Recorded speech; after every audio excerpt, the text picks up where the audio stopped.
Alright, so today, I'm going to show you how to turn this cube into this animation. First, we'll gather reference images of abandoned house and location reference images to PureRef software and add them into our project to start the process. Before the tutorial, I want to quickly introduce you to something really cool. Wingfox has some amazing Blender courses that will take your skills to the next level.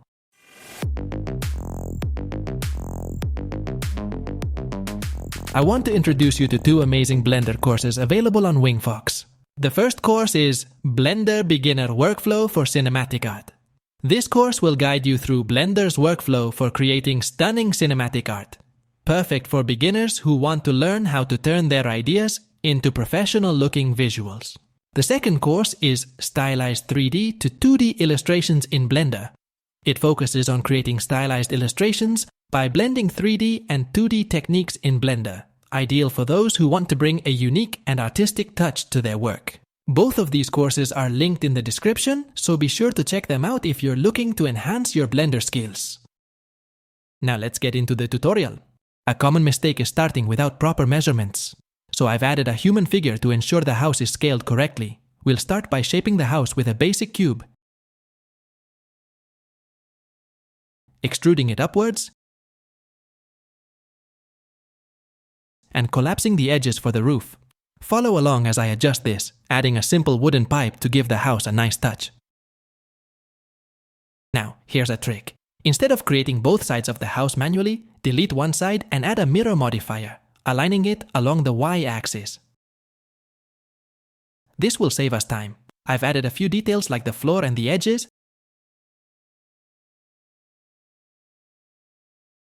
and now we'll add a house strip. To do this, go to Edit mode, select the bottom edges, duplicate them, and press P to separate them. Then extrude the strip outwards using Alt+S to scale it.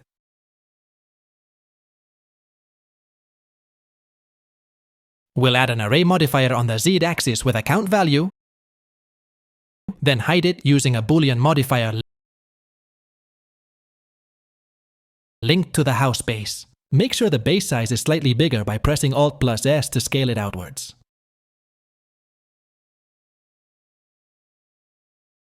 In the viewport, switch to wireframe mode and hide the strip from the render. Now the house base is ready. Next we'll add windows. I downloaded reference images of windows from Google, imported them into Blender, and began cutting out the window shapes with loop cuts.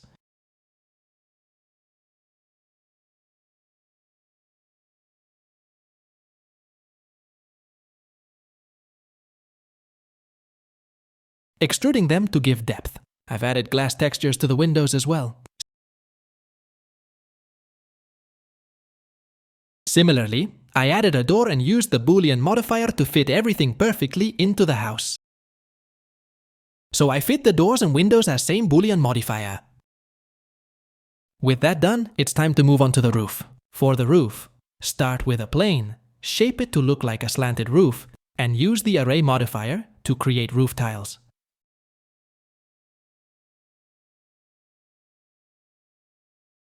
Add a bit of space between them for realism. Apply the same technique to the roof corners. All small details like borders, stairs, and rolling wooden pipes, some small details I make and adding same array modifier, and it's done. And trim are now in place. Our house model is complete. Texturing. Texturing is one of the most important parts of making anything look realistic, whether in games or animation. If you've played games like Red Dead Redemption 2 or The Last of Us, you'll know that textures are key to creating atmosphere. We'll start by selecting the roof and adding a texture from BlenderKit. Link in the description. In Edit mode, press U and choose Cube Projection, rotate if needed, and it's done. Now we'll texture the strips of the house. Since this house has an old wooden look, I'm using a single wood texture. I didn't need to adjust much as the texture already gives it that weathered, abandoned feel.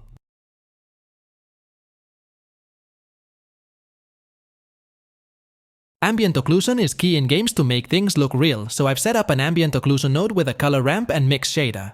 Connect it to the surface node, and you'll see the texture pop with realism.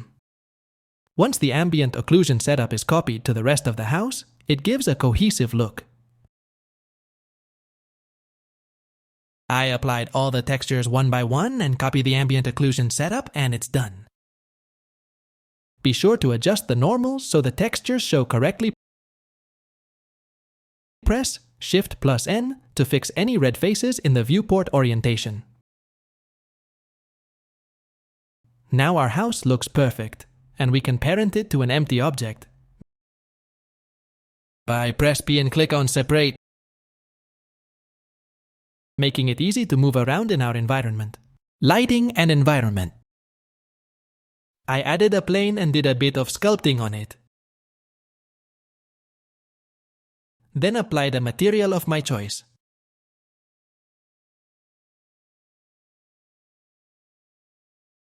I went to the world properties and added a sky texture.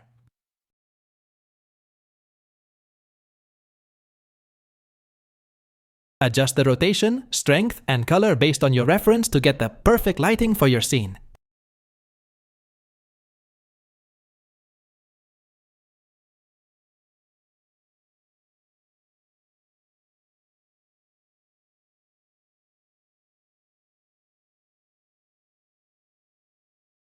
After finishing the lighting, I added some grass and flowers to the scene. Trees. I used a free add-on specifically for grass, which you can download as well. I've also included the link to download this project file in the description. After that, I added fog to the scene. I did this by simply adding a cube and applying a volume scatter in the Material tab. Then I adjusted the position to sit behind the house. This gives the scene a nice volumetric lighting effect. Along with a touch of fog to give it that mysterious vibe. For camera animation, I've added a smooth movement across the scene, and with everything set, it's time to hit render. For the final step, let's move into the Compositing tab. First, click on Use Nodes. Then, I'll simply add a glare node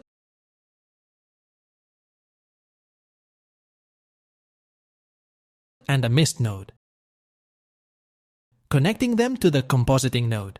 This will enhance the overall look and atmosphere of the scene. Now, the house environment is fully ready.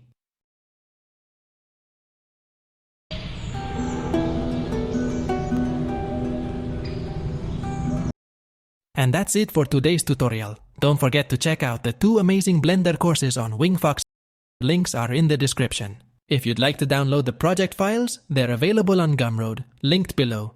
Make sure to like, subscribe, and hit the bell for more tutorials. Thanks for watching, and I'll see you in the next one.